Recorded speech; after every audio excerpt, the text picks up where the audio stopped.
Alright mga kabisik, for today's video, ito yung gagawin natin. Yan o, malagitik. Grabe no. Siyempre una, check mo natin yung kanyang valve clearance. So ayan mga kabisik, meron tayo dito nga na Yamaha Z na kung saan napakalagitik. So check natin yung kanyang valve clearance. So siyempre bago yan, top dead center muna natin. Ikutin natin yung magneto natin. Ayan. Habang inikot natin to, tinitignan natin yung kanyang mga valvula. Yung pag-intake niya, pag-exhaust. So ngayon ay yun, nag-exhaust na siya. Exhaust stroke yan. Okay, yan.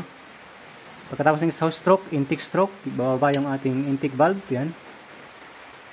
Okay. Papasok ang air and fuel mixture and then magko-close yung ating intake valve. So magko-compression na to. So habang ikot mo na to ay kailangan mo na siyang tignan dito sa magneto, yung marking. Okay. Meron din naman dyan sa taas yung cam sprocket yon. Alright. Yung gitling na yon. Ayun, so itatama lang natin dito. Meron din dyan sa gitna. Yun. May marking din dyan. Okay, so dahan-dahan lang ikot. Ayun.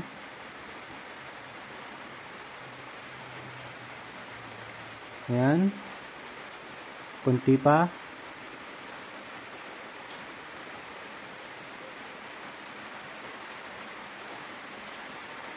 Yun.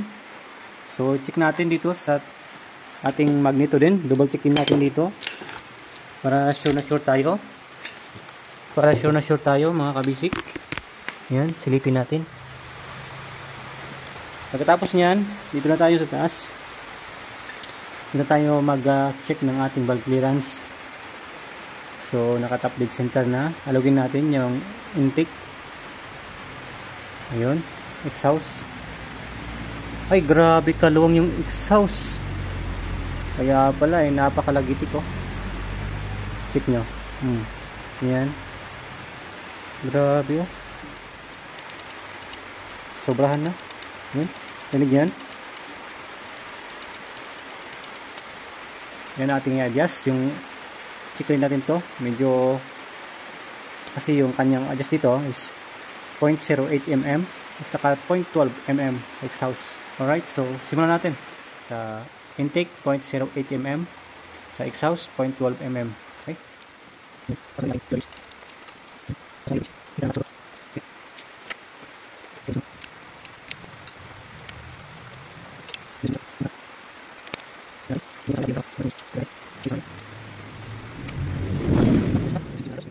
Sa intake mga kabisik, okay naman siya. Good na yung kanyang adjust dyan, 0.08 mm. Walang problema. Sa exhaust lang tayo mag-adjust. Alright. So yan mga kabisik, final na higpit na lang. Ayun mga kabisik, natapos na natin siyang ma-tune up yung kanyang valve clearance.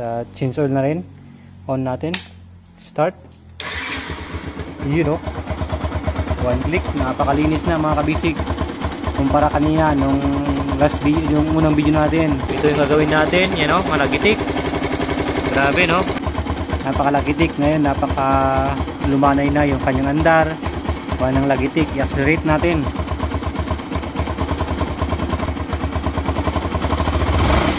Yun o.